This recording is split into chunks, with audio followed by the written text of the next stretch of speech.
Senator Cardin at this point. Thank you, Mr. Chairman.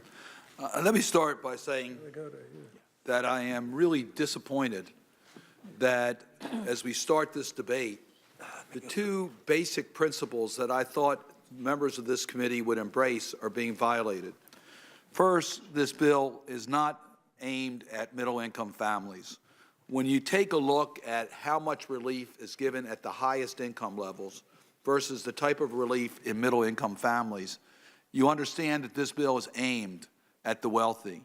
The modifications in the estate tax, the elimination of the alternative minimum tax, that benefits wealthy families. And the Joint Tax Committee tells us in 2023, in excess of 10 million families will actually, middle-income families will actually pay more in income taxes. So it's not skewed towards middle-income families. It's skewed towards business tax relief and high-income families. Why? Because you've eliminated such things as the state and local tax deduction.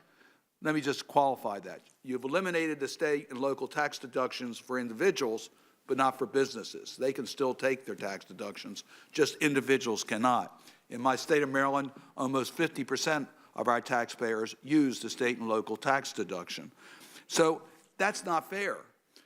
If we look at what the House did, some of the individual tax changes are temporary where the business taxes were made permanent. We know this is not the last we're going to hear of it. I expect this will even get more skewed towards wealthy families. But the second condition has also been violated, and that is that this bill blows a hole in the deficit. I understand you like to use a magic wand and say that we'll get growth to deal with it. We have objective scorekeepers that have been traditionally right in their projections. What you're trying to do is put 3 pounds of sugar in a 1.5 pound bag. It doesn't fit. It doesn't fit. We're going to increase the deficits, and that's not a way for economic growth. There's a better way. And you're creating problems. I mentioned state and local tax. To me, that's a double tax. It's not fair. And I heard some of my Republican colleagues say, we're doing this because it's more Democratic states that look like have the higher percentage of taxpayers. By the way, it's taxpayers in all states that are going to get hurt by the elimination of state and local taxes. But I hope we understand that this is the United States, because we could get into some nasty regional battles on transportation bills, on agricultural bills, but we try to do the policy that's right. And double taxation for taxpayers not to be able to take their state and local taxes as a deduction on their income taxes is just plain wrong and not good policy. You're also creating other problems, and I'll just give you one example I find just outrageous, and that is discounting the historic tax credits. That's used in my state and around the nation to get renewals in communities that desperately need economic opportunity. And that's just one example of a tool that's going to be weakened. Quite frankly, there's a better way.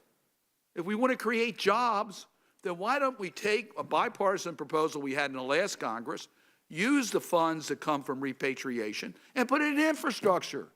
We know we're going to get a lot more jobs that way. Let's rebuild America. The President said he wanted that, but no, you're taking this money and using it for other purposes. There's a better way for economic development. Let's improve the low-income housing tax credit and new market tax credits, historic tax credits. That'll create jobs, particularly in vulnerable communities that need that help.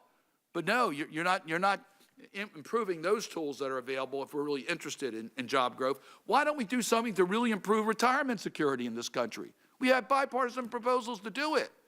But no, we don't see any real effort made to improve retirement security. Yes, there is a better way. Senator Warner's right. All of us understand that we have global competition issues, but we're the only country in the industrial world that uses exclusively income taxes for business. Why aren't we looking at alternative ways? Some of us have put forward proposals to do that, as the chairman is aware, the proposal that I brought forward.